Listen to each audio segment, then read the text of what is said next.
Hello, in front of me I've got MiVue M700.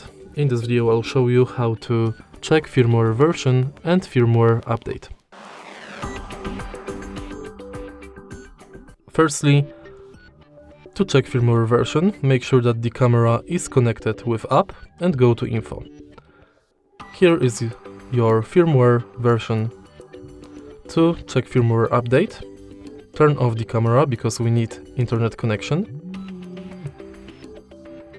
And now go to Me. Enter update, firmware update, and as you can see, the firmware is updated to latest version.